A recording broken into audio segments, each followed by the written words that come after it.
We're recording. Oh, I'm going to record on here too, just for posterity's sake or something. I don't know. Sure. Okay. Flo, whenever you're seated, we're all ready. And we can all stop kicking the desk. No. God damn it. We got all that out of our system? Mm-mm. All right, cool. I'm Sir Flobogen Thunderhammer. And I'm Teflon Frosthammer. And I'm Cabbage Tidehammer. And this is WAK. If Amtgard Knighthood means anything, you can't knife a motherfucker and keep it. And the thing that people need to understand essentially about arts and sciences events is that your scores don't matter. Do you want a black phoenix or a white phoenix? Jeez, language, man. We're on right. a freaking podcast, for fuck's sake. Mind-blowing experience, right? Hello, everyone, and welcome to WAK, where we discuss topics important to the Amtgard community at large and talk with interesting people from around the foam fighting world. This week, hopefully this is going to line up where this is going to drop about the time that we see some Battlegame Knights coming out into the game. I know that there's a few kingdoms that have already announced that, or maybe even knighted the people. I'm not sure which one. At this point, we got to start thinking about the knighthoods we're going to leave behind for Sir Michael. So congrats to your new blue stripe. Whenever you get it, I'm sure you will. Yeah, absolutely. So this was something that happened at Gathering of the Crowns this year. We had a possibly new knighthood put in. A definitely new knighthood, but how it works is still, I think, up for discussion. Yeah, whether it stays as a fifth belt is kind of up in the air versus going under the sword path. This is a big deal because this is the first new belt that the game has seen in, I think, 25-ish or 30 years. Yeah, we did a brief timeline of Amtgard. It's closer to 30. It may even be just a little bit more. So this represents quite a shift. We talked on the podcast that happened right after Gathering of the Crowns. I think everybody here was pretty happy with the installation of the Battlemaster, but we wanted to kind of go over what this means for Amtgard, what this is going to mean for you. I don't know. I'm really interested to see what everybody's take on this is, not from the side that it was discussed at Clan, which was how is it going to be implemented and is this going to cause more toxicity? Because I really can't go on another rant about toxicity right now, but more like the practical application of it, the path that they have to get to it. You know, what we didn't really get to talk about it very much on that episode, and I think that we all thought that it deserved its own take on it. Yeah, it absolutely does. I know, Teflon, you actually wrote you did a lot of the research on this, yeah? Yeah, sort of, yeah, sure. All right, Jesus, take the wheel. Let's go. All right, well, I think one way to go about this is probably getting kind of a definition of each level. Or at least each cluster of levels. Okay, so right out the gate here, just so that I know and understand, the Battlegame Knight is going to be a laddered knighthood. You have to get 10 of something to... Okay, cool. Yes, correct. And so they are the order of battle and order of battle. I don't really like we had perfectly good fucking griffins. And we're making a whole new one because... And not only that, but I actually messed up on this on the other podcast and said Order of the Tactician when it was really an Order of Battle. But correct. A lot of the other kingdoms also already use Orders of Tactician. Well, it wasn't a lot of them. I think it's just Polaris, but... No, because Nine Blades I know has it. Oh, maybe. I just recently read over their Kaporas. So when I say a lot, I mean at least the two that I've looked at recently. Okay. the other two that matter, maybe? Yeah.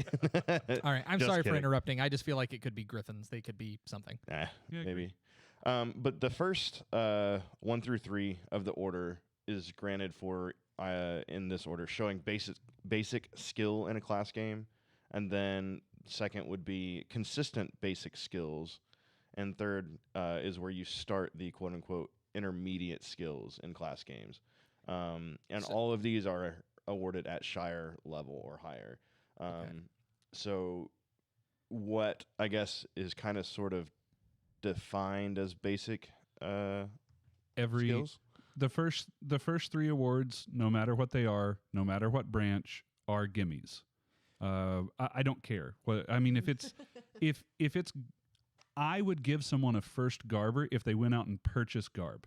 I'm not kidding. Yeah. Well, it does say successfully garbing yourself. So it doesn't specify that you have to make garb for your first garber. I'm just saying if we want to be pedantic. First off, you have to be closer to the mic when you're speaking. And also, yes, I agree. Garbers. Yeah. Here, lean into mine. Mine's closer. Here, I'll move it over. But we can kind of... Guest appearance from Flo's cat. It's the first time in 50-something episodes. I know.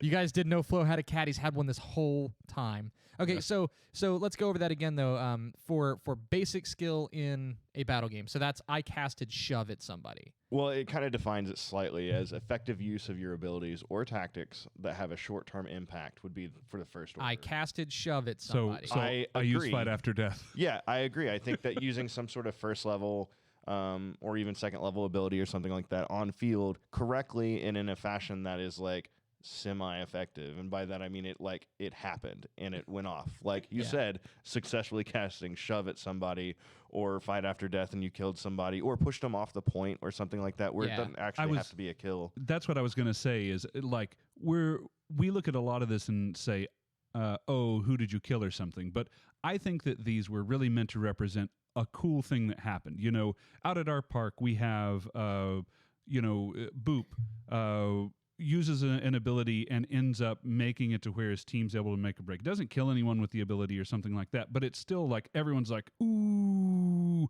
Well, we'll get into that a little bit later on because if I recall correctly, some of the definitions of it is not necessarily like killing a bunch of people. It's doing other things as well. It's having an impact, which can be different. See, I like that. I like that a lot. That shows that a lot of thought was put into this. I love the implementation there. So the second is consistency. So I shove you 3 times. Sure. Well, I would look at it at more of like they're doing it on a week-to-week basis, like through their first I don't know 2 or 3 times after they've figured out how to use it correctly and go on. It wasn't just like a one-off fluke to have this ability work. Shove is never a fluke. And then third moves on to where it becomes quote-unquote intermediate skills. Learning to use awe. But, maybe. But it also defines it as effective use of your abilities to successfully capture/defend an objective in a class battle game, leading a small unit effectively during a battle game, or class battlefield prowess. So, you could make the argument of like using awe or greater than first level skills or something like that. See, I was going to say with leading a small group, we could just both shove someone. Yeah. Yeah. House of Bards? Yeah.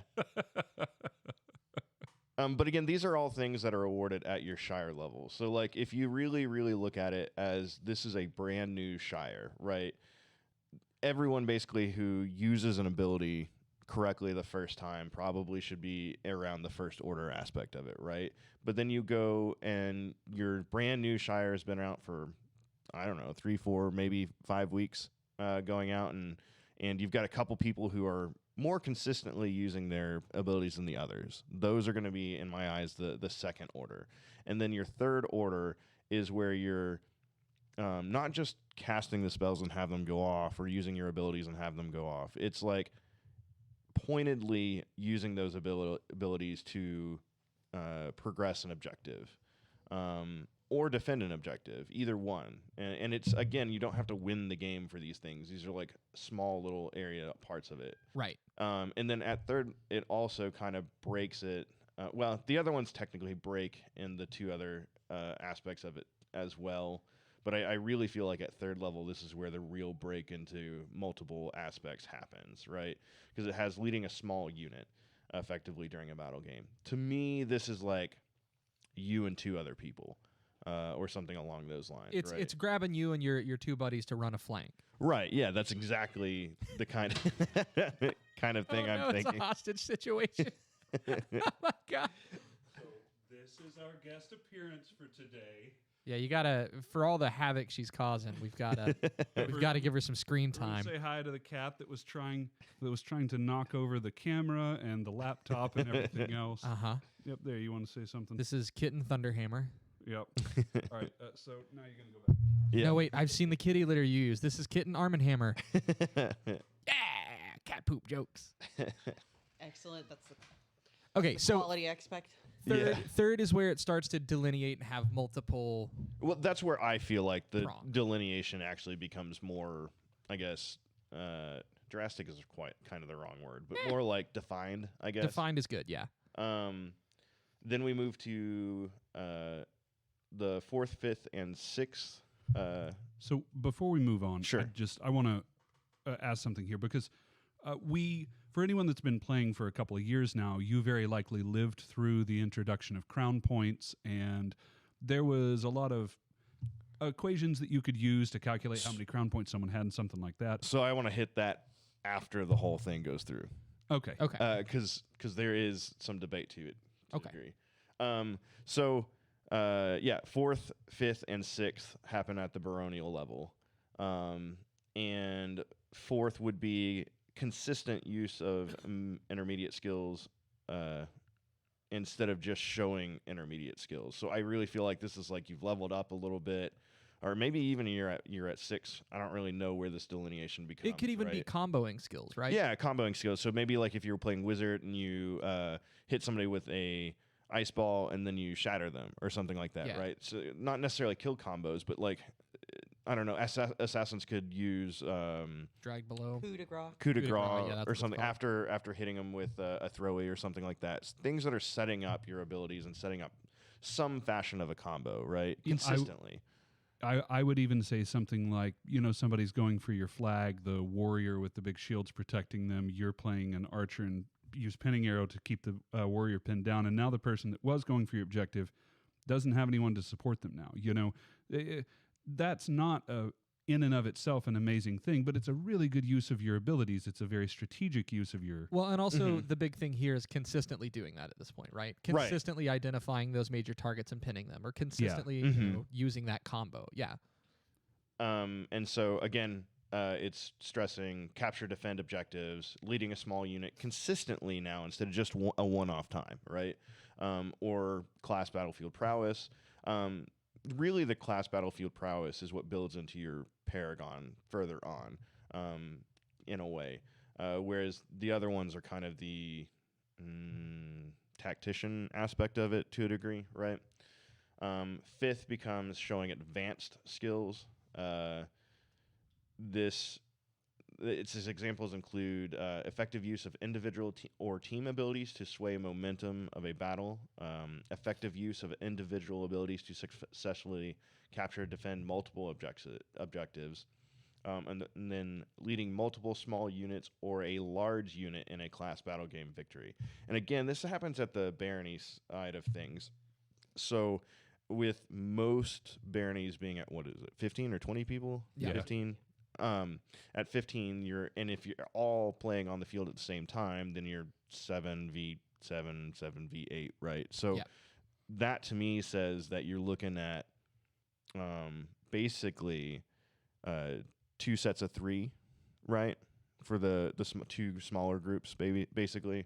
Or maybe the whole team in a barony size thing would be considered large. So when I look at a large unit, I'm looking at 5 to 7, maybe, right? Well, right, and that's only on the tactical standpoint. On an advanced skill level, like you're talking hero shit at this point. Yeah, it actually mentions individual abilities successfully capture and defend multiple objectives. Right? I actually have a really good example of this at an event we did down in one of the Georgia parks. Someone help me. White Oak. It was the White Oak, and what's the other park that's right next to them? Iron Springs. Yeah, White Oak and Iron Springs did an event together, and there was a bridge component, and we watched Agar as a wizard hold off one of the bridges entirely by themselves. Yeah. And that was pretty cool. Like, just a solo person holding off waves of people, that's hero shit. Yeah. This again, like you said, this begins the hero journey, so to speak. Yeah. Right? So 6 is consistently showing these things, right? So again, this is where the way it's designed is that you have like a one-off instance of things and then now a consistent use of these things. So to me, that says moving from 4th to 5th, right? This is where it goes from intermediate to advanced skills in class battle gaming. Then we're seeing this person do some kind of quote unquote low level consistency on getting their either tactics or their class battlefield prowess and stuff down, and then they do something incredible And then that's where it moves to the 5th. And then if they continue to do these incredible things, then they move on to the 6th, right? Because it's the consistency that shows afterwards. And again, I think, so consistent effective use of individual or team abilities to sway momentum. Consistent use of individual abilities for successful capture or defend of multiple objectives, and consistently leading small and everything. So again, this is 5th to 6th, much like the others, is just a copy-paste of everything, but it's now consistent. Okay. And that's where Barony stops, and then Duchy starts. So Duchy becomes 7th and 8th. And now it is showing, at 7th, it is granted for showing individual or team strategy that has a game-changing effect. Not just a sway, but it's an actual change in the game. You're the one that rallies your forces that were on the tipping point of losing, and now you're coming back and maybe even winning or something. Yeah, you were down 2 and you managed to win. Right. So like if you are like you're saying, down 2 and you got, or even, right? If your teams are even and it's one objective being flip-flopped over and over. Miracles on ice or no orders. And then you do something and you flip, and so that now you're winning and staying winning for a little while, I guess, or something along those lines, right? That's a game-changing effect that happened there, because now the other team has to respond to your actual progress, right? Yeah, and I want to point out before you continue, too, that for our listeners in other kingdoms here, when we refer to giving out 8 for duchy level, we do realize that there are some duchies in other kingdoms that only give out 6 or 7. In our kingdom, duchies can give out 8. So know that we're referring to... Well, I think we are actually at 7. No, this is what it's 7, sorry. The guideline for this is saying duchy games. Oh, at duchy level. It actually it actually specifies in the orders. Yes. So for a lot of award recommendations, and specifically I'm looking at the crown path, you can actually award 1 higher than the level that you're at for consistent service at that level. And so I think that is a similar path in the way that crowns are handed out compared to the way that battle gaming would be handed out. Yeah. So 7 again is the I believe the kind of one shot aspect of it, right? Yeah, is granted for showing individual of this, and then 8th becomes consistent at this level. So it's still following this pattern, right? Right. And then it says kingdom or duchy battle game, which realistically it's like duchy and up and this and up kind of deal, right? 8th is where it kind of changes slightly. So now again we have game-changing effect in kingdom or duchy level battle gaming, which is interesting because so 8 is actually also duchy as well, or did I already said that? Never mind. Yeah. You did. So yes. So 8 is where it slightly kind of tails off, because instead of just multiple small units or a large unit and things like this, Paragon becomes an option at this point, where instead of just class game prowess, which is basically the same thing, but you're looking at a Paragon level. And this kind of inadvertently defines Paragon to be a kingdom level award because of this, right? Because there has been some Paragons awarded at park level and some that have not, right? It depends on what the culture of your kingdom at the time was, but this kind of roots it into a kingdom level thing, or at least duchy level thing, right? Right. Can I ask a quick question about some of these? Because there's a couple of times now where we've referenced turning the tide or something like that, a game-changing effect. Is the implication that to earn these you have to, or your team has to win the battle game? No, I don't think so at all. So a game-changing effect could be your team is losing absolutely and utterly handedly, but then you do something and you're no longer losing handedly. Maybe you've kind of sort of tied it up, but in the end of the game, you lose. But that doesn't matter, right? You have done something that is very grand as far as the gesture of what the aspect of the game happened. Play with me in the space here. Sure. What if I take us from guaranteed winning to absolutely losing? That is a game-changing effect. So I'm just asking. I think you lose an order in that aspect, right? Oh, Yeah, I would like to submit for Cabbage to get his I'm cool with that. Hey, I have a Paragon. Okay, anti-Paragon can just be Paragon Peasant, right? I guess, yeah. Okay, cool. And then ninth order is the consistent aspect of this again. So like we went to again it's consistent again. So this is where I guess it breaks even further, where it's always consistent after this. There's no like grand gesture to move to the next level up, right?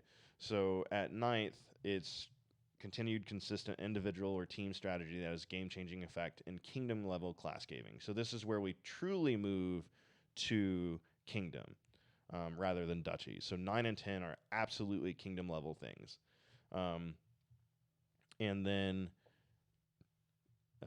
they define, so we were kind of guessing about small units, large units, and things like this, right? This now has a definition in it. So the examples are consistent, effective use of individual team abilities to a key component to victory or a major obstacle during defeat in Kingdom Battle Game. Oh, that's cool. Consistently leading a large team, 25 plus, or multiple small units to successfully win a Kingdom Battle Game, victory in a Kingdom class game, a class battle gaming tournament, or earning a Paragon. So again, with 8th, 9th, and 10th, you can end up with 8th, 9th, and 10th with Paragons in 3 different classes. But we get some definition to how big things have to be when it becomes, at least with a team. We're considering a large team at 25 plus, meaning you have 50 people in the battle game, right? You have 2 teams of 25 plus. And we can probably safely assume, too, that when they say or multiple smaller units, it's multiple smaller units of 25-ish people, like split up however you may, right? Yeah, right. You could be the general who leads 5 groups of 5 units, right? Or you have squadrons or whatever. Right. Like if you've got a battle game that's like a domination style game, so you have multiple flags and you have to hold them for a certain amount of time, and you split up your team into groups that will manage that thing very well, and you constantly have communication between the groups being at you, or like you've established runners or something along those lines that is commanding small units over and over again, right? So that would be a qualifying thing to me, at least. So then what does 10th and Masterhood look like? Right. So 10th is still continued consistent individual or team strategy that has game-changing effect in kingdom-level class battle gaming. This examples include consistent effective use of individual team abilities to be a key component in victory or a major obstacle during defeat in a kingdom battle game. Actually, I think it just is a copy-paste in from 9th. So much like... Do these still also have the or earn a Paragon as the... Yes. Okay. So much like in the Sword Path where you have now 9 and 10 as wins, this is basically the same kind of thing, right? You're consistently over and over again showing that you can do these skills. Yeah. This is one of those things where this is how I kind of envisioned it when I read over them originally. Your first couple, I think, are going to come pretty easy. Most of the people at your park will have the first couple if your park's battle gaming. Mm-hmm. Much in the same way that I believe that most of the people at your park should have their first 2 to 3 Orders of the Warrior. They should be relatively easy to get because they're showing basics at that point, right? Yep. And then as you go up, for the people that are your big battle gamers in your kingdom, and whoever's listening, you know who you are. You're the ones that are not just super interested in battle games, but you have dedicated yourselves to mastering your class. You know the other people on the field that are really good battle gamers. You know people that are, when they play certain classes, you're in trouble if they're not on your team. Those are the people that are going to be looking out. And when those people see you do something cool in a battle game, then, and I'm kind of scaling this up, right? If it's at your local park and you're going for your 4, 5, or 6, then they're going to go, man, that thing was really cool. Or that person was a problem for the past couple of weeks. They've gotten really good at this class. Boom. You're looking at that, your mid-range awards there, which Teflon has referred to before. Sometimes it's harder to get the awards in the middle than it is to get the ones at the end or the beginning. I was going to say, I almost see the bigger ones being a little easier to get because, I mean, sorry, I'm standing on your cable. My bad. But like, kingdom level battle games happening and two teams are just lockjawed on a point, and here comes Vidalia, fight after death, clears everybody off the fucking point. Everybody's going to see that, and everybody's going to say, we finally won because Vidalia did the thing, right? Yeah, and not just that, but before Vidalia went fight after death, in this example where we're now talking about like 7, 8, 9, and 10, Vidalia was killing people, going blood and thunder on it, getting their protection back over and over again, rolling a flank, and reached a point where they were like, where she was like, okay, I have done all of the damage that I can right here. Now I'm punching a hole for my team, and push forward. But this is again one of those things where those same people that I used as an example, where you're, they're your big battle gamers in your kingdom. Now on the kingdom level, they're watching out, not just for their friends, but they can tell when something great has occurred, when this person is responsible for this thing. These are the people that come up to you afterwards and go, that was a great fucking move there, man. That was a pro move. Are also going to be the ones that I think are really good at making recommendations to your monarch to say, hey, Vidalia did this thing. You need to give him an award right now, like at this event in front of court. And that was kind of what I was picturing for the 7, 8, 9, and 10 outside of Paragons. Paragons are another thing. Right. Oh, I was just going to say, I really like this fantasy. Right. So I have a follow-up question. We still need to discuss Masterhood, and I'm sorry I keep dragging us off of that. But there's, for 8, 9, and 10, there's this Paragon contingency, right? You can either do these things or get a Paragon. Yeah. So let's say, Flo here, no, screw it, we'll use Jeff. You are a Paragon Druid, right? Correct. So at what point do you cash in that chip? Do you get to pick? Does somebody cash it in for you? This is kind of where I think I'm going to have the spicy take of things, whereas others may not. Okay. But we'll hit that in just a second. So Masterhood, right? We're talking, you hit your 10th, now what's next? Which is kind of a cultural thing, right? Because some places it's 10 and a Masterhood, here you go. Some places Masterhood is kind of like an 11th award and Knighthood being in 12th. Yep. So this is going to land squarely on your culture and your kingdom, I feel like. I honestly couldn't tell you the difference with these guidelines of a 10th and Masterhood yet, right? I don't know that we have able to define this as a culture yet necessarily, in Winter's Edge anyway. Agreed, but I can give you examples of Masterhood. Okay, sure. In this. And again, keep in mind, for those that may not know, I don't battle game as much anymore. I really don't battle game at all. I hurt myself quite some time back, and I had to start picking and choosing what parts of the game that I really like. I still do battle games out at our local park at a much slower speed, but when I get around 100 people in a kingdom battle game, I want to hurt everyone. So I can't force myself to slow down most of the time, and so I don't participate in it as much. I'd like to be able to do that at some kind of half speed. But I remember being out there, and I remember being in the rough. I knew who the people on the other side of the team were that I needed to take care of, or that I needed to be responsible for taking care of. Hey, Vidalia, Teflon, Cabbage, we're going to go take out this person because they have to die.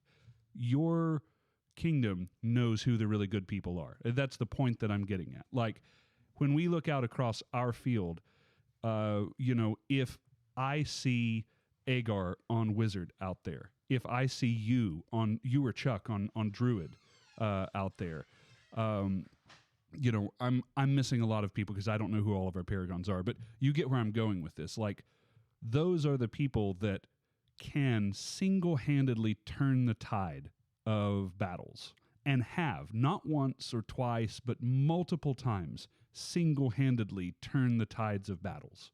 Maybe not the whole war, maybe not the whole battle game, but we're absolutely responsible for capturing this pivotal point, moving back this encroaching enemy force, making some key play to get their team safely to where they were going. You, the listeners, can apply this to your own kingdom. You know who these people are in your communities. I'm not saying that we automatically just bump them up to masterhood. I'm saying that all of us can think of what masterful play looks like and know that, this may be something where, and I think that you wanted to get into this in just a moment. Yeah, no, this is actually good to go ahead and segue into the next case. It's the question then comes, what kind, if any, backdating do you do there? Right. So for me, I actually don't think we should backdate it at all. I think everyone starts flat out 0 here. Because, like, the difference being is this is a brand new belt, right? Whereas the crown belt was a change to the structure of the system, and it needed an update. This one is not. This is an absolute new introduction. So I feel like everyone starts at 0. But there is a problem to that because Paragon exists, right? So someone like me who already has a Paragon then is kind of gypped out of the class that they've invested in, that they really liked and are really good at, to go ahead and hang their laurels on an 8th or something, right? But I think that can be reaffirmed later on or something along those lines. See, I like that call. I like the call. So I am, to be very clear, I am not against backdating to some degree, and I'm not for backdating to some degree. Mm-hmm. But I do absolutely believe that if you have received a Paragon prior to this, that I think that it should count once you reach a point where the awards would otherwise state that Paragon count. Just because you chose to play Druid before this belt was even thought of, Mm-hmm. and were acknowledged as one of the best Druids in our kingdom before this belt was thought of, does not mean that you should not reap the benefits of that Paragon once you reach the level denoted. I think it was 7 is the first time there. 8 is the first time there. Doesn't mean that you should not reap the rewards of that Paragon once you reach that level. And because you already know you don't have to continue playing that class specifically, but because you already know quite a bit about battle gaming, just by proxy of learning that one class and other classes, I think that you would be able to get there quicker than the average person. Yeah. So Clover had made mention as a possibility of bringing him only to 5 or 6. Because there's other issues, right? There's Masterhood that got grandfathered into Paragon. So they didn't even earn it during V8, right? Right. Which, you can make the argument for they should have their 8th as well, right? But at the same time, being introduced in V8, and if they just don't play that class very much in V8 or didn't care to learn the rules in V8 or something like that, I'm not sure it really should count, personally. So if we were backdating, I would only look at backdating to when V8 started and only get those who are granted Paragon in and of itself and not Masterhood.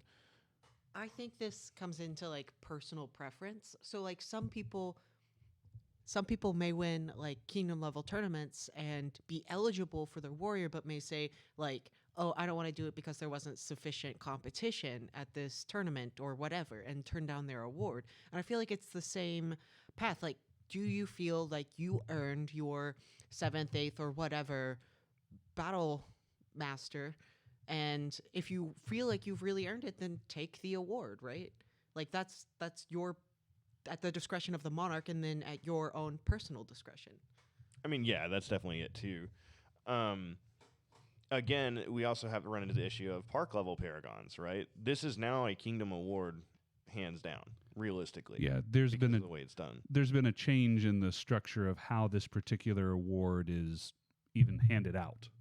Well, indirectly so, right? Because again, Paragon wasn't defined as a kingdom level award already prior to the belt, and now it has indirectly been called a kingdom level award, basically. Because of capping out at 8, 9, and 10. And again, this is where I still feel like that everyone starts anew and goes from there. Yeah, that makes sense. I think that what's the best way to put this? You mentioned that Clover had thought about bumping people up to say 5 or maybe 6 if you had your Paragon. The reason was like most places, well, not necessarily most places. a large number of places are baronies and things like that in Winter's Edge. So the likelihood of them being able to get there, even at Paragon and everything, at that level is pretty likely. And it's kind of like just speeding it up to some degree. But I I'm don't okay know. with that. Yeah, I mean, I'm not opposed to it. If we were going to backdate, that's how I feel personally. Backdating feels the best rather than saying, hey, you've got a Paragon, here you go. Here's 8. I would still like for the Paragon to count as well later, though. I think having it be a thing that is like taken into account by the Monarch was probably a good thing. And looking at it, but again, I still feel like you should go through the box tops. I don't. Yeah, have the Monarch. You mentioned this earlier, but have the Monarch reaffirm it. Yeah, absolutely. Teflon. In 2017, you received your Paragon Druid. You have received 7 orders of the Battlemaster now. I reaffirm your Paragon Druid by giving you your 8th order of the... Yeah, I think that would work out really well, to be honest. Yeah, and it's kind of a cool shout-out, too. I mean, at its heart, Paragon is recognizing people in your kingdom that have contributed fun to your game. Yes, and no, right?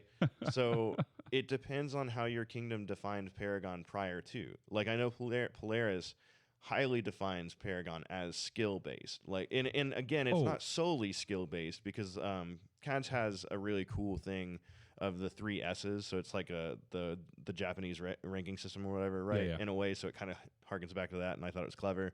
But it's skill, style, and schooling, right? And so skill is what it sounds like. It is on the field skill. You're taking 3 to 5 people as one person, and that's not necessarily killing them. You're attracting 3 to 5 people for them to deal with you. Like you were saying earlier, you're like, hey, I need you, and you. We need to go deal with Agar or something like that, right? So that shows skill because you're having to have multiple people come to you when the game is sort of balanced at 1-to-1. It's not quite. Casters are better. It's probably 1.5 to 1. Yeah. Maybe 2 to 1 on casters. But again, aside from that, you're still having to push more than one person at them. So understand that what I meant when I say that Paragon in a sense is just meaning that you've made it more fun. You're recognizing the people that really stand out in the battle games. We have all been in a battle game before where it was just a raffle stomp. Like one side rolled over the other and it was not really fun at all. Yeah. We have also been in battle games where they were pretty even, and there were some cool things that both sides did. I, at least in the time that I've been paying attention to it, have not seen our kingdom, the Kingdom of Winter's Edge, hand out Paragons for a bunch of raffle stomps. I've seen them given out to people who really were exemplars of their class, and in situations where not just one battle game or 2 battle games, but they were pivotal in making that fun, in being that person or group of persons that made it to where it was that close, crazy fun, exciting, nail-biting game. Mm-hmm. I absolutely extension of skill and style and whatever the other S was. Schooling, so teaching. And schooling. Yeah. And schooling. Absolutely an extension of all of those things. I was trying to boil it down to its most base point and say that in the end, that person made it more fun just by being in the battle game. Are you doing good? No, go do your thing. Yeah, just walk in front of the whole camera. There you go. You got it. Yep. But yeah, I was trying to approach it on a more broad level. Sure. This is a good way to put it. And then the style thing is kind of like your individual style. That could be garb, how you portray your class, like in a roleplay aspect potentially, or even that like one guy, I think it was Vittlin in On the Path podcast with the Wizard episode, he talked about how he had this bandolier of spell balls, and he didn't just have one across one side. He had like 2 sashes basically that had 2 sets of bandoliers of the spell balls. And then he has a clever way and system of having them attached so it's easy to get to and everything like that. That, to me, is also a style kind of thing as well, right? So it's not just a style in looks, but a style in how you play the class as well. So that could be a non-meta list kind of thing that you have made really effective as well. So like it's not just looks, but it can be, and I really like that aspect of it. And then schooling is just teaching, and that doesn't mean that you're running classes or anything like that. That's just like people coming up to you, hey, how did you use this ability? What does this mean? What does this state mean? Making sure that everyone, well, not everyone, but like making sure people around you understand the game basically is just as much as useful as like running a class on how do you do this class or this specific class, like with a sash thing, right? And it could even be just battle game tactics in and of itself. Like if you're pretty decent at your class, you look good or whatever, you have your style, but your big thing is that like you just understand how to play objective based games, so you school people on and teach them how to play objectives well would be something that counts for me as well, you know. So yeah. Did you guys already have the discussion about cashing in your Paragon chips yet? Yeah. We did, yeah. Ah, piss. All right, that's fine. So my thing was that it's like No, I can re-listen to the episode. oh, okay, fair. I got to edit it anyway, so it'll be It's fine. fair. So I liked how when we were talking about the 3 S's on the winner's edge board, Clover brought up the 4th S, which is sportsmanship. And I feel like that kind of goes unsaid across the board, that you should be fun to play with and follow the rules. Just Well, so here's the thing, right? Some people will view someone being incredibly good at the game as potentially toxic, right? Like if you have a wizard who takes Ice Ball and Ice Ball is the whole field, Frozen is one of the most problematic states because you have no agency and you have to rely on someone else to get you out of it. Most of the time, Warriors, Rise you above. got cool stuff, yeah. But again, like this is the thing that I can't stress more is that this is a team game. And if you look at it, there's like 9 out of the now 12 core classes have either immunity to or some way to get someone out of Frozen specifically because it's subdual. But, you know, there's pro magic. There's a javelin that makes the person move their feet while they're charging their spell or something. There's throwing weapons. There's all kinds of options amongst the different classes that has a minor answer to different abilities and things, whether it's interrupting the cast or specifically countering it with a release or something along those lines. So if someone's picking on someone directly, right, if they're good, it's not going to be seen as toxic, I don't think. If they're picking on someone to pick on somebody, that's a totally different story to me, right? Yeah, I mean, you really start running into issues of looking into somebody's mind or something like that. I mean, we touched on this just a little bit when we were doing the after the Gathering of the Crowns talk. But if somebody's good on the other side, I'm going to target them, because if I don't, they'll crush us. It's just good play, and it's not even good like class play. It's just good tactics as well, right? Well, in a way, that particular problem can solve itself. As you have multiple battle masters rising up through the ranks, they sort of headhunt each other, right? Like that becomes a whole separate mini game within our games. Yeah. No, I think, and here's the thing: is like a lot of people will bring this up as like, oh man, people are going to go too hard at local level. I don't think the game's going to change realistically. Like I can count on less than my hand the number of people who could cause a problem at local park, or being a problem at local park, not could cause a problem, because that would be a much bigger list. But who might be like, oh man, I really want these awards, so I'm going to really show off.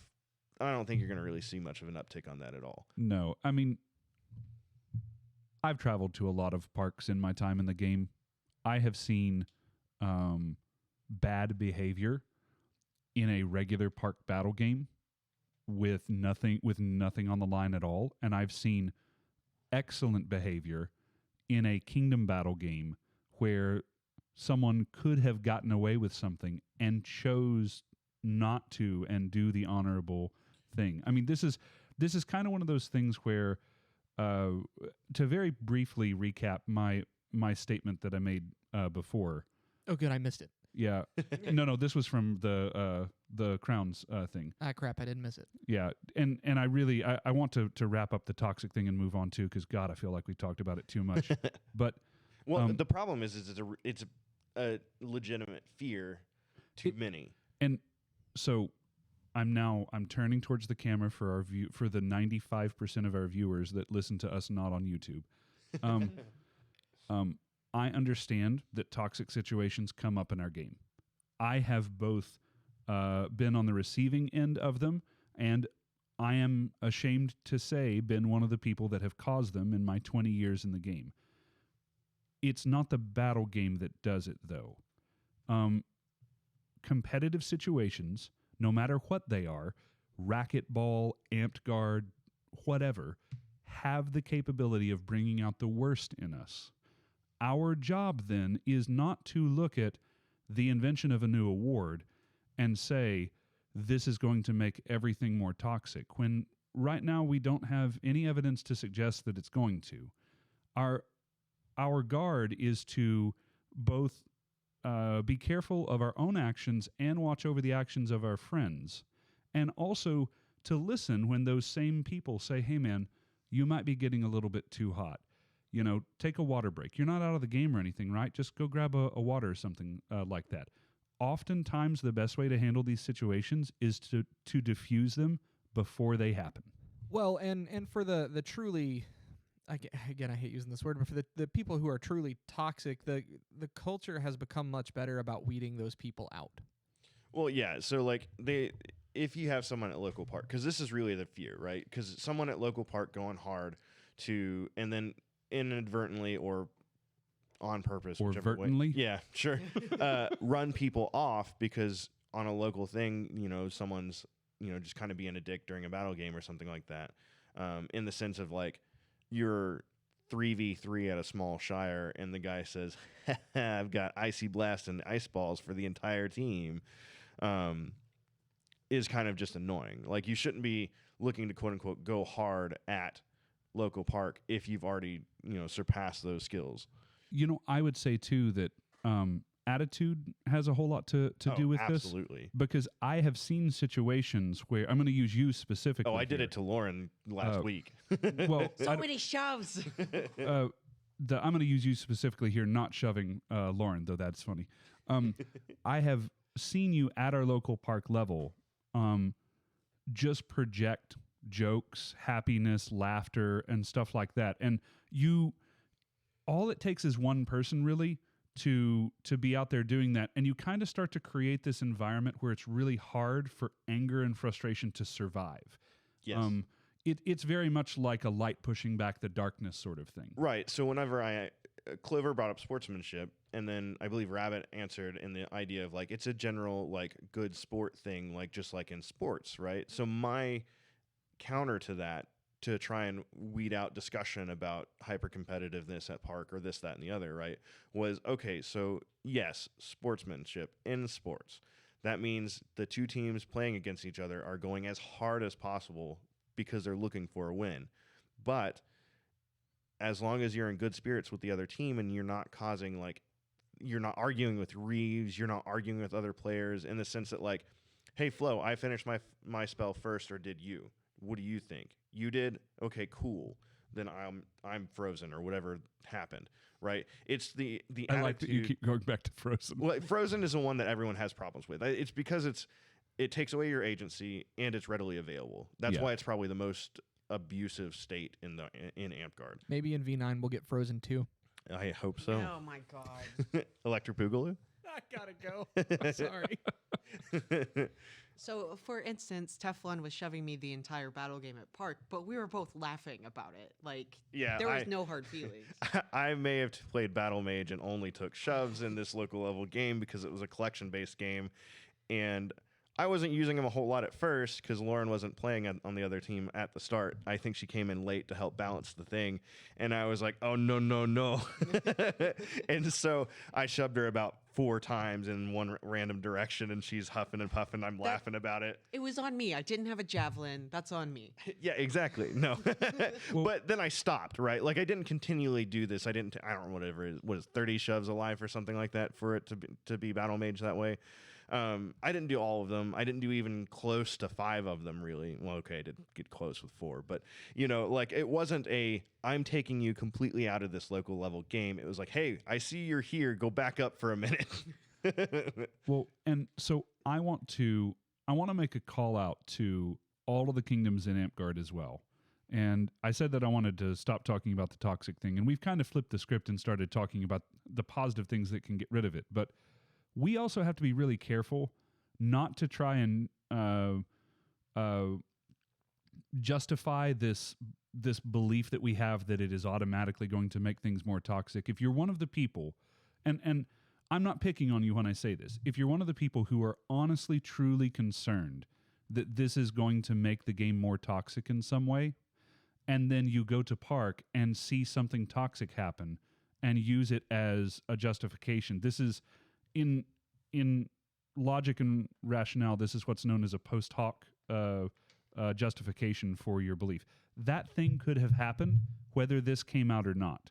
That thing, and before, you would have just said, oh, this is a situation that's not good, right? You can't look at things that would have very likely happened from people that it would have very likely happened from before any of this came out, and then try to apply this, oh, well, they're only doing it for this afterwards. Now, we have to continue to approach this as reasonably and rationally as we possibly can. Let me put this into perspective in some ways, though, and in defense of some of the people who think it may cause problems, right? Sure.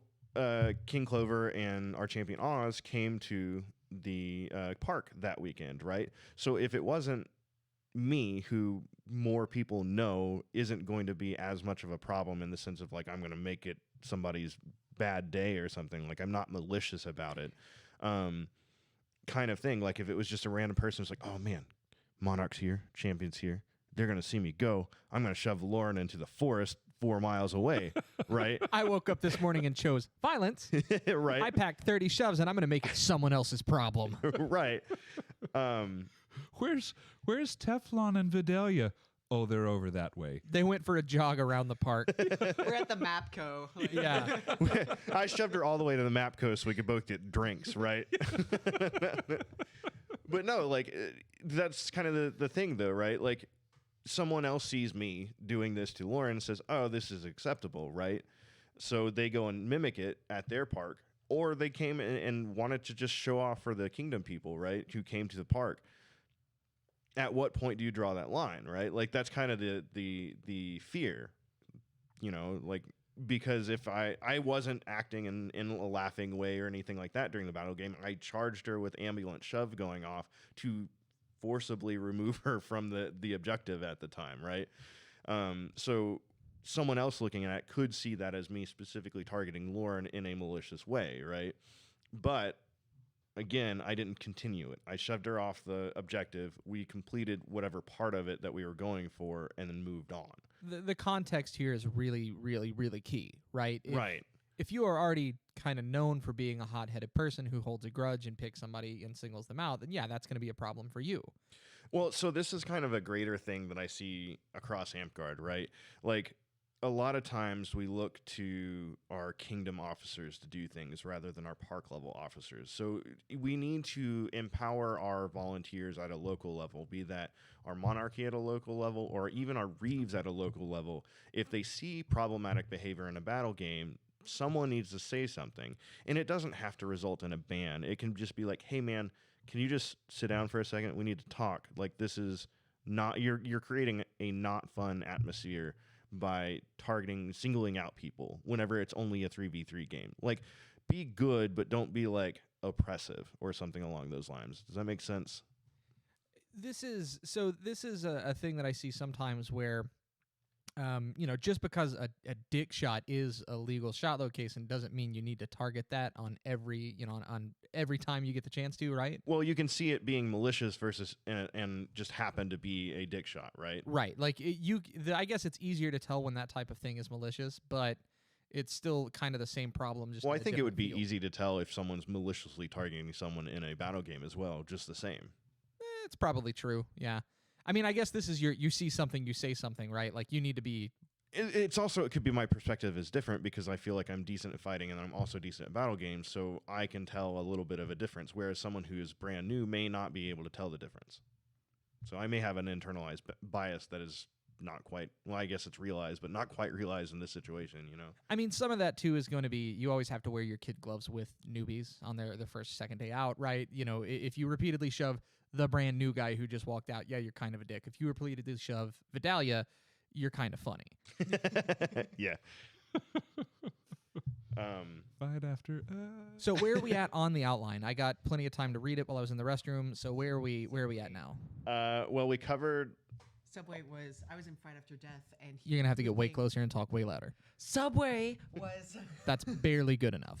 Subway was playing monk, and I was playing a barbarian, and I went into Fight After Death, and he went into Sanctuary the moment that I closed on him.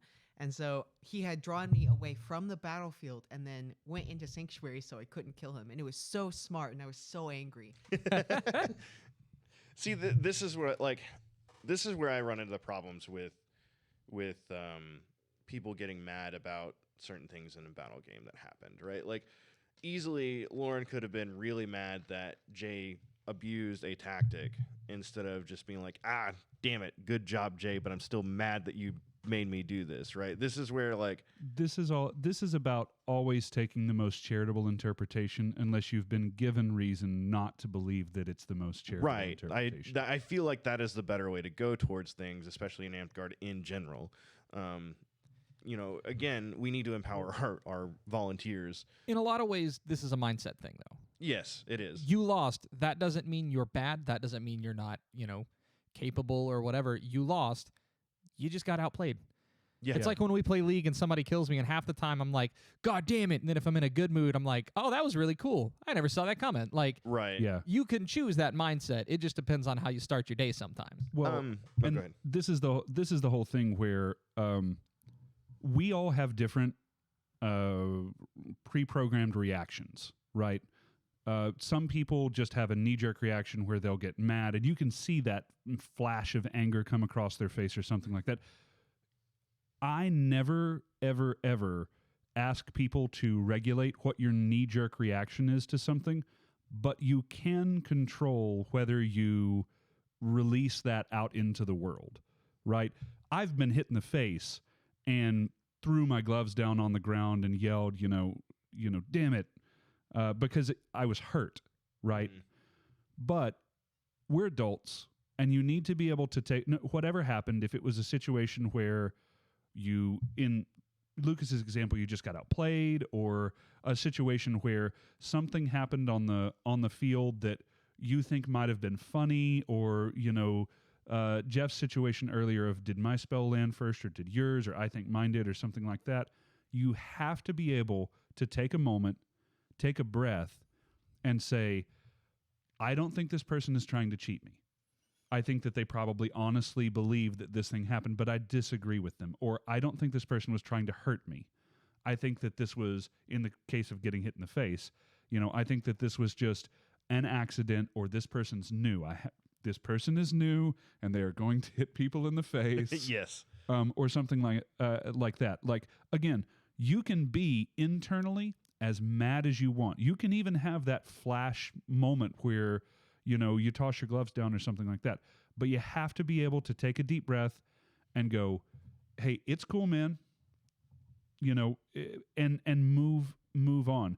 You can't just start yelling and screaming at everyone or throwing punches or whatever. Because again, we're adults. That's the kind of thing that is across the line for me and gets people kicked off field. Yeah, absolutely. Have we talked about the sword belt versus its own belt thing yet? We've mentioned it, but we haven't really discussed it, so to speak. Yeah, we haven't. And so I'll go ahead and put my thought out there. I don't know if it's going to be an unpopular one with the people sitting at this table or unpopular with any of our listeners out there. Any of the monarchs that happen to listen to our podcast, please do not put this under sword. And I want to be really clear. I'm not one of the sword purists out there, or whatever you want to call them, whatever derogatory term that we're using for them now, that say, oh, it shouldn't be put under a sword belt because you're not a sword belt. That's not what I care about. It should be kept under its own belt because it matters. On its own, standalone, it matters to have a belt, a recognition directly for people that are good at battle games, which should be the largest part of our game. I understand what you're trying to do with sword. People believe that sword is too hard to get right now. I'm listening to you, right? I'm listening. I may not agree with you, but I'm willing to hear the conversation. I want to work towards fixing that if it's a problem that you think exists, but that does not mean we get rid of the battle game night. We've needed it for a long time. Well, the counter argument to I'm with you, to be perfectly honest, but the counter argument is that sword is a fighting belt. Battle gaming is a fighting thing as well, right? Unless you wizard the whole way up. Right. So that's kind of the counter Or if you argument to barred it. the whole way up. Hey, crown and flame. Mm-hmm. Look in your kingdom. Again, I'm looking back at the camera for our listeners that aren't looking on YouTube. Look in your kingdom at one of your flame knights or one of your crown knights. I guarantee you that 8 out of 10 of them will have, if they're a knight in one, will have really high orders in the other. There are some rare people who just did service and was not interested in taking leadership positions, or just did leadership and was not interested in doing any of the service stuff. But those two belts we have mentioned before on the show seem to be endemically tied. Well, okay, so I have 2 points here, and I'll start with the more serious one, and that is I also agree with keeping it its own belt, largely because if you knighted me for being really good at battle games and you put a silver stripe on me, and then I had to stand up next to all the other silver stripes and explain that, no, we're not actually the same thing. If you want fighting tips, go to that guy. I suck shit at stick. But if you want to talk about battle games, come talk to me, right? Like, I don't ever want to have to make that distinction because I'm immediately having to put myself lower. You're not necessarily, though, because It if you feels like compare it to me. If you're comparing it to Serpent, where you have 3 different paths to get into it, oh man, I suck shit at fighting. Well, in this case, I suck shit at sewing. But Sure. I'm really good at metalcraft. Then you're doing a similar thing. I don't necessarily disagree with that, but I don't like the idea of us being Other people looking down on them, I think, is what you were getting at. Well, exactly, because not only that, I feel like, and this may or may not be true, but I feel like the other sword knights who are proper sword knights, as we would consider them right now, maybe they're warlords or whatever else, they're going to see me with my silver stripe, and they're going to know we are not the same. Yeah, I gave this quite a bit of thought too, and just like you had, I immediately went to the serpent analogy too. But we don't look down on someone who got Master Owl instead of Master Garber, whereas I feel like culturally there would be this look that Battle Master would be looked down upon under a sword belt. That's not fair. I'm not saying that it's fair. Yeah, but I feel like it would be a cultural thing, and I don't want to see that. Like, I know personally, if you were to give that belt to me, that's how I would feel. And now everyone's going to feel different. My opinion is not the opinion of all of Amtgard, but that is, I would not want to stand next to Sir Gillen with the same stripe on my belt, earning it that way, and going, we're the same. I would not be able to do it. So again, I feel like this falls into the same path as like I was harping on like my 8th dragon is not the same as anyone else's 8th dragon or whatever, right? Like there are award differences, there are vast differences in the belt. Everyone's journey is different towards becoming a knight, right? And I don't think, again, that we should make our choices based off of negative players in the game. So like, I don't care if someone thinks that a Battle Master belt is less than a traditional warrior sword knight belt. But I don't even think this is a negative player thing. Like, I'm not saying that Gillen would judge me at all for that. I'm saying I would judge myself compared to Gillen. Well, you should probably unpack that, but... Yeah, well, so therapy's expensive. Donate now. I personally don't care which path it's under. I'm just glad that it exists. Okay, let me make my second point then, because Sure. this is a really salient point. It has a blue stripe, and I like it. like It's the the blue color stripe. of the Taco Bell sign. It encourages every wearer of the belt to live moss. The Taco Bell sign is purple. Yeah, it's not blue. Are you kidding me? No, it is not blue. No, it's definitely purple, and I'm not gaslighting you into it this time. Yeah. So if Lucas gets a battle Knight belt. Oh, we can make it It's purple. purple? Yeah. Okay. Fucking hate. Just put it on your sword. I don't care anymore. This sucks. I had a whole thing where I was going to compare it to a Taco Bell. Hey, Hypothetically, if they were the same color, break us off a piece. It ensconces your waist, not unlike a quesadilla ensconces burrito toppings. okay, so I just now thought of something, and this is big. If you get all of the belts but crown, you'll have a Pabst Blue Ribbon belt. Oh man. You have to abandon your crown path now. Oh, God. All right. Oh, wait. The gold could be the top and bottom. God damn it. So another thing that someone pointed out was that they're afraid that it's going to take creativity out of the battle games, and I actually see a little bit more validity to this than some of the other objections, not objectives. So by that, do you mean that instead of doing like some of the cool individualistic stuff that people might have done before, that now they're going to stop and ask themselves, I could do that, or I could do this other thing, which I think would make it more likely for me to get one of the high-level awards? Is that what you're talking about? No, like, why would I risk people saying, like, oh, the whatever of this battle game? Like, if I want to do something really out there and really creative, but I know that, like, people might not like it as much because it's not as, like, black and white, objective-based or whatever for class gaming for them to get their next order or whatever. Is that what you're saying?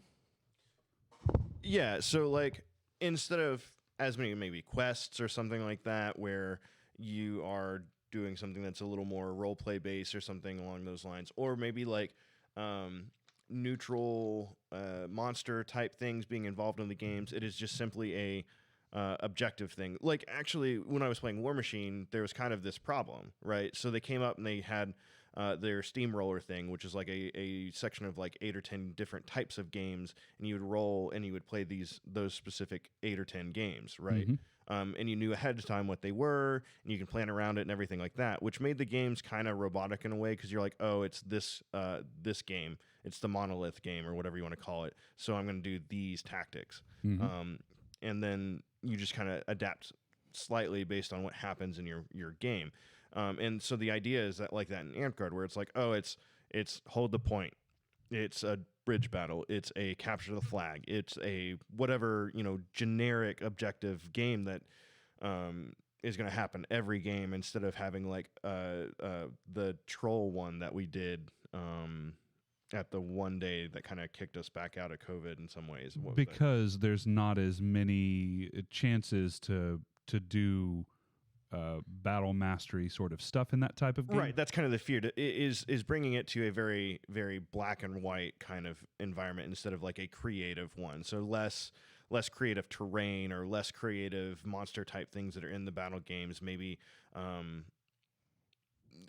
don't know. Like I design more straightforward battle games where the objectives define the boundaries and things like that, and I try to line up so that there's multiple lines of engagement during a game, and whether or not that actually happens, it's a totally different story. But so for me, I already designed the games that are quote unquote boring as far as that goes, so it's harder for me to get this side of things like projected, if that makes sense. I have opinions. I haven't listened to anything you guys have said for the past 5 minutes. I have only been looking up the Taco Bell colors. Also, Flo, where on a Pabst Blue Ribbon can would the serpent belt go? Green? That's the color of the beer itself. Hey. Anyway, I waited so long for someone to ask. Thank you. I've been sitting here like chewing it in my brain, going crazy where the green would go. Anyway, so I feel like that just becomes a scheduling thing. Like you need to make time for quest games, and to be fair, quest games like aren't unawardable, right? Like you can get masks, you can get battlefield prowess, you can get all sorts dragons, all sorts of things from them, smiths for running them, but it just becomes like equal time. Like you can schedule battle games that you say, here's where we're going to be like competitive, whatever. Like you can have class tournaments and make time for all of these different things and make sure that like it's a well-balanced event. Yeah, I mean, I'll point out too that if we want to make a comparison with them both being like fighting style sort of things, not every tournament for Sword is a major kingdom level tournament where you can be awarded your 9th and 10th. Right. Well, I mean, again, like it's trying. They're worried that the box tops for the Battle Master is going to make the game only focused on the ability to get these box tops rather than just plain fun. And I just don't think that that's true. I really just don't. I don't either. Because realistically, if you think that that's the case, just run for champion and run fun games, or just run fun games at your park. Like, well, I was going to say this in a way becomes a bit of a design problem, right? Like, oh, the games will get boring. They don't have to. If the games are boring, it means you maybe have a boring champion. yes. Like, I'm not trying to, like, hey, your champion sucks shit. But, like, at the same time, there is a way to have engaging, interesting games that still have these criteria within them. And maybe it's because I'm still technically a newbie somehow. No, you're not. Shut the fuck up. You don't get to call yourself a newbie anymore. You're like 2.5 years in. Yeah. You're like a fifth order of battle in this aspect, right? Where you've shown intermediate skills. You've got at least 3 dragons. Anyway, I still think that like simple games are really, really fun. Like Capture the Flag just hits good. Like it's so fun. So I don't understand why like a simple battle game would be boring or unfun or whatever, right? Yeah, I mean, you can weave a lot of elements into a Capture the Flag. Well, I mean, I'm saying you don't even have to. Like it's still fun. Just like hit each other. I don't know. Well, I mean, I've played battle games that I haven't really found the objective or the point of the game to be very fun. So then I make my own fun. Like, you know what? Me and Flo, we're gonna go capture this other dude. Like that's our goal. Or one time in a Capture the Flag battle where it was really clear that our side was a little stacked. Jeff gave me a wounds kill weapon, but he wouldn't put it on anything but a dagger.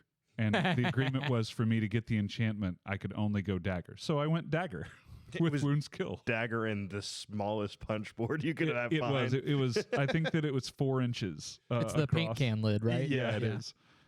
So, yeah, I mean, there's a lot of things. Objectives like that in general, games like that in general, are timeless for us. Not just in Amtgard, but even outside. Capture the Flag, generals, battles, stuff like that are timeless because the rules are simple. Everyone learns them quickly, and the fun becomes how you pull it off. You know, you've mentioned this before, Teflon, but taking a regular Capture the Flag game and adding just a little bit of terrain, some water that makes it to where you have to like slowly walk across it, some walls that, some PVC walls with tarp for the actual wall part. Just give one guy a loaded handgun. Maybe not that one. I think that's a crime. Oh. That's a crime here in Tennessee. I've never been a champion. I wouldn't know. Even very simple things like that can really spice a game up and add a lot of really fun elements. And they're not hard to do. They're not expensive to do either. So, I don't know. That's my take on it. Did you have anything else that you wanted to cover today? I saw you checking your phone there to see if we got everything.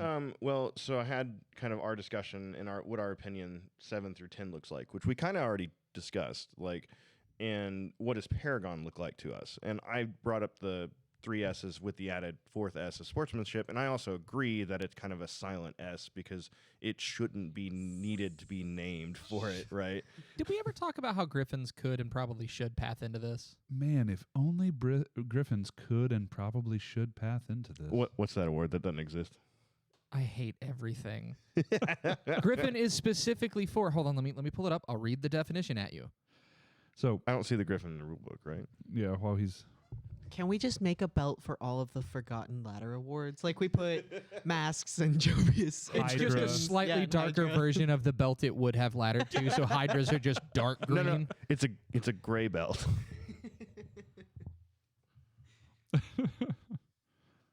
But yeah, I mean, 7, 8, 9, and 10. I think that's the biggest shout out there is going to be the people that are really good at battle gaming, really into battle gaming in your kingdom, acknowledging people on their team and on the other team. Okay. That really turn the tides, right? Order of the Griffin, an award given for courage, chivalry, and honor on the battlefield or in a tournament. Why is Griffin not roped into this? Why would it be? Griffin, an award given for courage, chivalry, and honor on the battlefield or in a tournament. What does that mean? Why are you doing this to me? You know what I'm trying to say. No, but I mean, for real, like this is that fourth S, right? That sportsmanship, that Right. that Griffins whole are also purple. Don't throw your phone at me again. That can be the color for the Forgotten Belt. It can be purple. That's That's blue. okay. blue, Thank yeah. you. God damn it, you people suck. You know this, okay? No, but I'm just saying, like this is a thing where it can and feels like maybe it should sort of point to some of those battlefield, at least those early ones, right? I mean, yeah. The thing is like, if people are being malicious and not realistically earning griffins, right? Then why are we awarding them things? Yeah. Like That's fair. that's part of the culture that we can establish, right? Besides, I'd really like to see, if we were going to put griffins under a belt again, I'd really like it to go back under sword. Not Yeah. all Sure. kingdoms had it under sword before, but I think all kingdoms should have it under sword. Well, to harken back a little bit to the battle game like design thing, we now have like an objective why we should have class tournaments as a possibility. And so not just Phoenix League, this opens up another avenue for smiths to design and design space for them too. Like Regan had I think it's called the Nuntius tournament or something like that, where it was only for casters and it was a 1v1 situation. There were some restrictions and rules on spells and this, that, and the other, but it was another way to run a class tournament where you fought someone, right? Yeah. So like there's more design space in some ways because this happened as well. I want barbarian fights. I want a fighting pit like Conan. I just wanted to say Conan. All right. Well, if there's nothing else in the outline that we have to cover, that feels pretty good. One last thing, because you mentioned Paragon. Why do I always say that and then you have one last thing? One more thing. I hate both of you. Because you mentioned Paragons too. I have never held Monarch. I mean, I think that with Paragons, the first thing that you do is I was a monarch. Do you want to hold me? I was by proxy, sort of. I think that the first thing that you do is you go to your Circle of Paragons. Most of the Kapors that I've read over have Circle of Paragons in there in some capacity to say, hey, you should go talk to them and see what they say about someone that you're looking to give Paragon to. Well, the thing about the Battle Masters, those upper like 7 through 10, right? Yeah. If you're not doing it through a Paragon thing, it should be rather obvious who's doing these things, right? And if it's not obvious to the other team, which it probably should be in all honesty, your team should know who's giving the orders and stuff and allow, you to recognize and recommend them for these upper level awards. Paragon is not as defined, which is like I tried to have a discussion on the Winner's Edge boards about what we as Winner's Edge want to define and have a standard for Paragons. Like one of the things that I'm actually kind of reflecting on, and I'm not sure how to land on it yet, is if I'm going to award a Paragon to a wizard, do I award it for someone who's only really good at playing a ball wizard? Like maybe they used to be a softball player or a baseball player or something, right? So they're really good at chucking spell balls, and damn it, it's hard to not pay attention to them in any way, shape, or form, right? Sure. Does that equal a Paragon? Or does it have to be someone who is proficient in their style? If they're still using the right spells on the right targets, why not? Well, it's only one aspect of that class, right? Like it's not an overall enveloping thing. What if they're really trash at DMAC because they didn't take it, which is really bad if you're a wizard? I mean, I feel like that's something that would hopefully come up. But if they're doing those things and they still are just whipping fireballs across the field like a badass, like that's fine. Yeah. Can I throw another wrench into this whole discussion? Because I know Vidalia was about to say something. Yeah, go ahead. Yeah, go ahead. Yeah, of course. Does this maybe, I don't know, a good way to say this? Does this maybe cheapen the value of Paragon, making it a step to a bigger belt? Kind of, I think, is really the answer there. Okay. I mean, if you were one of the people that viewed Paragon as before we had a Battlegame Night, if you viewed Paragon as well, this is the closest I'm going to be able to come to like a Battlegame Knighthood, then in some ways, yes, it would cheapen it, but also to the people that hold that belief, and I'm not saying that that's a bad belief at all, by the way. I would encourage you to, instead of looking at this as cheapening it, saying you actually got your Battlegame Knighthood. And now those things that you had considered your Battlegame Knighthood before feed into that. I don't think that lessens them in any way. It doesn't take away from your accomplishment in any way, and it works towards what you really wanted to begin with. You had something there. I have one more thing. He doesn't. He just... No, I'm not joking. So, okay, go so we just implemented this, and the changes take place immediately, or is there that 30-day window? I can't remember if this was one of those. Immediately. Okay. Oh, I thought it had the 30-day window. I didn't think it got the vote for immediately. Okay. Well, the changes are in immediately. So technically, somebody could be made a Battlegame Knight tomorrow. Congratulations, Sir Michael. But Teflon, you currently have no orders of the Battle Master because we haven't given any out yet. But you do have a Paragon. Are you bumped straight to 8?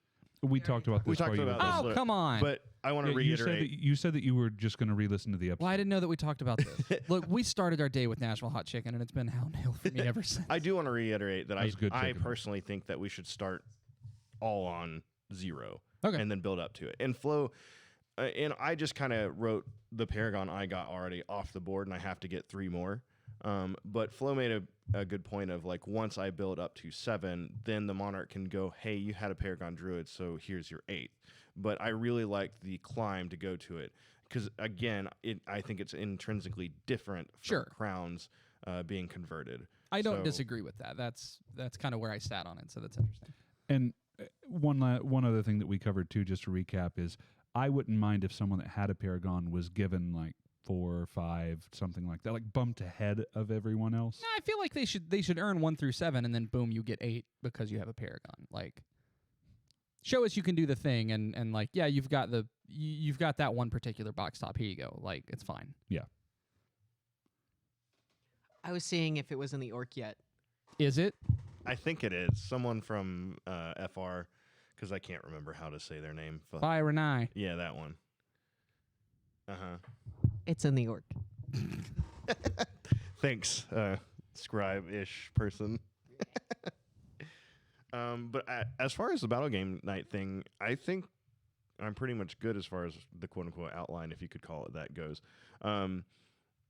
Like, this is one that could get a lot of comments or opinions and stuff, and I would love to hear them and things like that. So it's a tentative 1-episode thing. If we get enough input, then we should address it. Yeah, I'm not opposed. We are interested to hear what you guys have to say on this. This is one of the biggest changes to our game that's happened in a while. If you're on YouTube, please hit that like and subscribe button. It really does help with us being able to provide more content and more freedom with YouTube's dreaded algorithm. Leave us a comment on YouTube, or even better, go to our Facebook and get into an argument over whether you think this was good or bad. No. Do that first thing. Don't do that second thing. Please, God. Oh, specifically if you're going to go to Facebook and argue about it. Hey, everyone. Thanks for listening. If you liked what you heard, be sure to subscribe to our podcast on YouTube or Spotify to get notified about new episodes. And make sure to follow us on Facebook for announcements and more.